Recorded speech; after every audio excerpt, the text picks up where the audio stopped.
आपको लगता है कि आपको पता है फिल्में पैसा कैसे बनाती हैं? दोबारा सोचिए, ये जो 100 crore club, box office collection, ये सब जो हम सुनते हैं ना, वो कहानी का सिर्फ एक छोटा सा और सच कहूँ तो अक्सर गुमराह करने वाला हिस्सा है। असली खेल, असली गणित तो पर्दे के पीछे छिपा है। अरे इसमें सोचना क्या है, सीधा सा हिसाब है। 100 करोड़ का कलेक्शन मतलब प्रोड्यूसर तो मालामाल हो गया, उसकी जेब में सीधे सीधे 100 करोड़ रुपए आ गए। इसी को तो 100 करोड़ क्लब कहते हैं, है ना? और बस यहीं पर ज्यादातर लोग गलती कर बैठते हैं। असलियत इससे कोसों दूर है। 100 करोड़ की कमाई के बाद भी ये बिल्कुल मुमकिन है कि प्रोड्यूसर को सिर्फ थिएटर से असल में घाटा हो रहा हो। जी हाँ, आपने सही सुना, लॉस। तो चलिए आज 100 करोड़ के झूठ की एक एक परत खोलते हैं और फिल्म इंडस्ट्री की इस सबसे बड़ी गलतफहमी का पर्दाफाश करते हैं। जरा ऐसे सोचिए कि आपकी जेब से जो पैसा निकला वो एक नदी की तरह है। अब प्रोड्यूसर तक पहुंचने से पहले इस नदी को कई बांधों और नहरों से गुजरना पड़ता है और हर मोड़ पर इसका पानी कम होता जाता है। मतलब जो टिकट आपने खरीदा वो तो सिर्फ नदी का सोर्स है, आखिरी मंजिल नहीं। अरे एक मिनट, अगर प्रोड्यूसर को पूरा पैसा नहीं मिल रहा तो फिर ये जा कहाँ रहा है भाई? मैंने तो टिकट खरीदा, पैसा दिया, बीच में ये कौन कौन लोग हैं जो अपना हिस्सा ले रहे हैं? मुझे तो पूरा हिसाब चाहिए। ठीक है, तो ध्यान से समझिए। सबसे पहले आता है ग्रॉस कलेक्शन। ये वो पूरी रकम है जो आप जैसे सभी दर्शकों ने मिलकर चुकाई। इसमें से पहला और सबसे बड़ा कट लगता है सरकार का, यानी जीएसटी।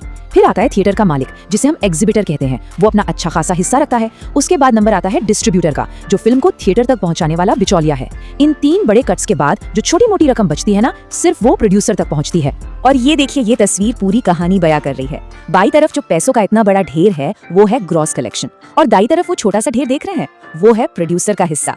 ये कोई मजाक नहीं है। बॉक्स ऑफिस की कमाई का सबसे छोटा टुकड़ा अक्सर उसी इंसान को मिलता है जिसने फिल्म पर अपना सारा पैसा लगाया है। अगर आंकड़ों में बात करें तो 100 करोड़ के नेट कलेक्शन में से भी, मतलब जीएसटी हटाने के बाद, प्रोड्यूसर के हाथ में मुश्किल से 35 से 45 करोड़ ही आते हैं। और याद रखिए, फिल्म बनाने का सारा खर्च, एक्टर की फीस से लेकर सेट बनाने तक, उसे इसी पैसे से निकालना है। अरे तो इसका मतलब पठान जैसी फिल्म जिसका बजट ही 270 करोड़ था, वो तो सिर्फ थिएटर की कमाई से अपना बजट भी नहीं निकाल पाई होगी। फिर ये ब्लॉकबस्टर कैसे बन गई? इस हिसाब से तो ये फ्लॉप होनी चाहिए थी। बिल्कुल सही सवाल। और यहीं पर कहानी में आता है असली ट्विस्ट। आज के जमाने में थिएटर में फिल्म चलाना एक बहुत बड़े फाइनेंशियल पजल का सिर्फ एक छोटा सा टुकड़ा है। असली तिजोरी तो कहीं और खुलती है।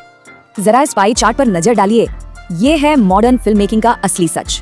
थिएटर की कमाई जो हमें सबसे बड़ी लगती थी, वो अब कुल कमाई का 50% भी नहीं है।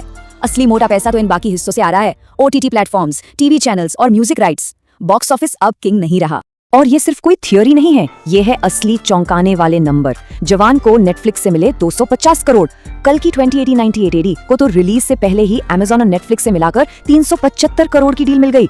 375 करोड़, मतलब फिल्म रिलीज होने से भी पहले। फिल्म चले या ना चले, प्रोड्यूसर ने अपना आधा से ज्यादा बजट तो पहले ही वसूल कर लिया। एग्जैक्टली, इसे कहते हैं प्री सेल्स। ये वो गारंटीड पैसा है जो प्रोड्यूसर का रिस्क लगभग 0 कर देता है। अब बॉक्स ऑफिस की कमाई तो एक तरह से बोनस है। अच्छा, तो अगर बॉक्स ऑफिस ही सब कुछ नहीं है, तो फिर हम कैसे तय करें कि कोई फिल्म असल में हिट है या फ्लॉप?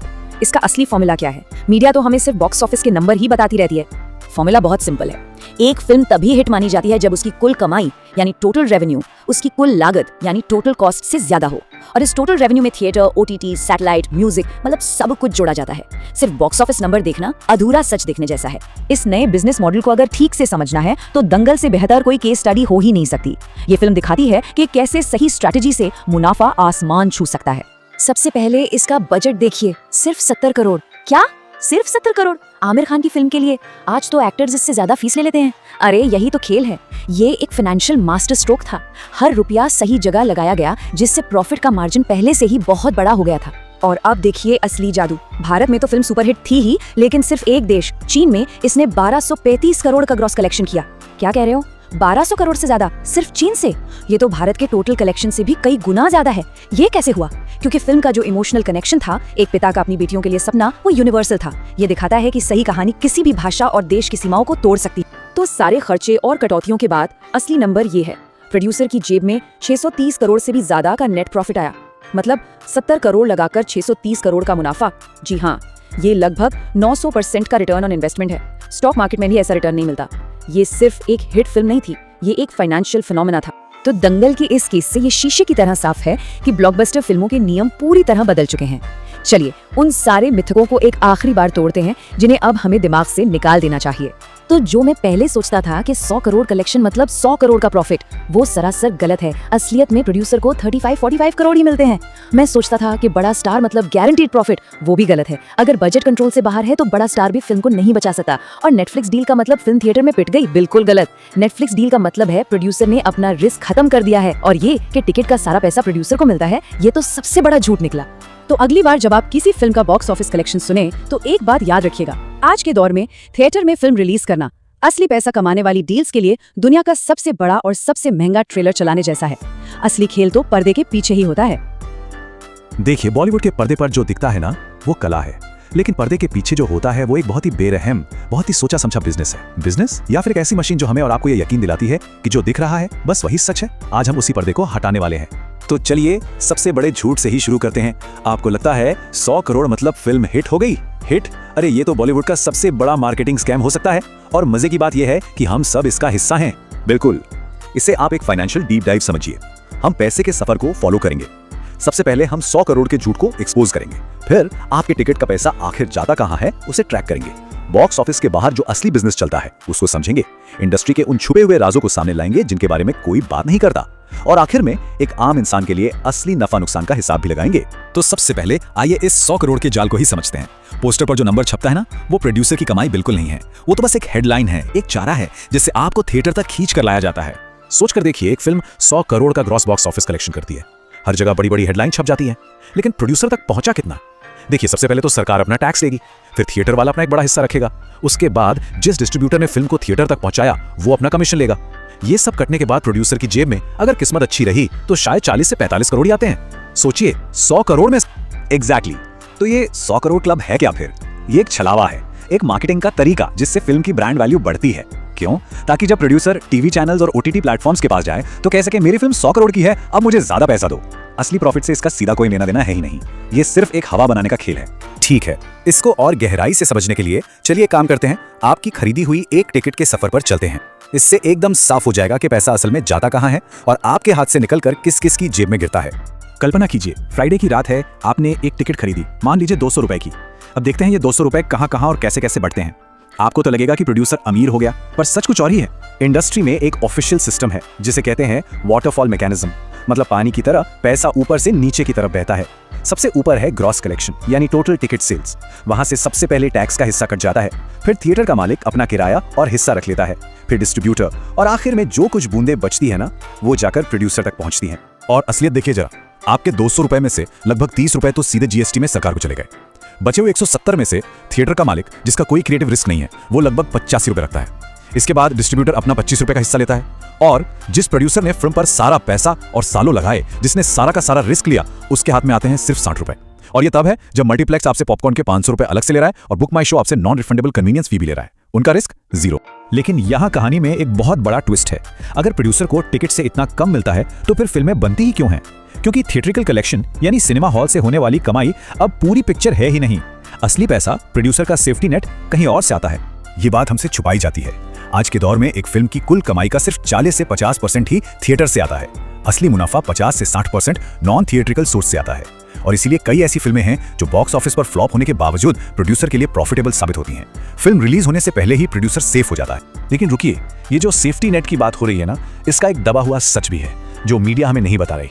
2023-24 में ओटीटी प्लेटफॉर्म्स जैसे नेटफ्लिक्स और प्राइम ने अचानक से बॉलीवुड फिल्में खरीदना या तो कम कर दिए हैं या फिर कीमतें आधी कर दी हैं। जो आसान पैसा आ रहा था वो अब सूख रहा है, और इस बात से इंडस्ट्री के अंदर बड़े बड़े प्रोडक्शन हाउसेस में एक साइलेंट पैनिक का माहौल है। खेल अब बदल रहा है। अब बात करते हैं उन खुले राजों की जिनके बारे में इंडस्ट्री में सब जानते हैं, पर ऑन रिकॉर्ड कोई कुछ नहीं बोलता। ये वो तरीके हैं जिनसे हमें दिखने वाले नंबर्स को मैनिपुलेट किया जाता है। ये पूरा खेल ही रिग्ड है। सबसे पहला और सबसे बड़ा सीक्रेट, कॉर्पोरेट बुकिंग्स। इसका सीधा सा मतलब है प्रोड्यूसर खुद अपनी फिल्म की हजारों लाखों टिकटें खरीद रहा है ताकि थिएटर खाली ना दिखें और कलेक्शन का नंबर बड़ा लगे। देखिए, इंडस्ट्री इसको एक मार्केटिंग खर्चे की तरह देखती है। सोच ऐसी है कि 2-3 करोड़ की टिकटें खुद खरीद लो ताकि ओपनिंग वीकेंड का कलेक्शन 10 करोड़ ज्यादा दिखे। इससे एक हिट होने का माहौल बनता है, मीडिया में हेडलाइंस बनती हैं और आम ऑडियंस को लगता है अरे फिल्म जरूर अच्छी होगी, और इसी बड़े नंबर के आधार पर ओटीटी डील्स के लिए बेहतर तरीके से नेगोशिएट किया जाता है। और ये तो बस शुरुआत है, और भी सच है। कुछ लिस्टेड कंपनियां अपने स्टॉक की कीमत बढ़ाने के लिए कलेक्शन के नंबर बढ़ा चढ़ाकर बताती हैं।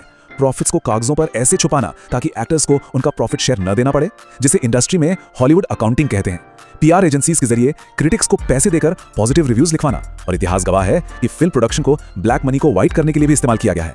मतलब ये एक ऐसी दुनिया है जहां हर चीज बिकाऊ है। ठीक है, अब तक हमने सारे कॉन्सेप्ट समझ लिए, थ्योरी बहुत हो गई।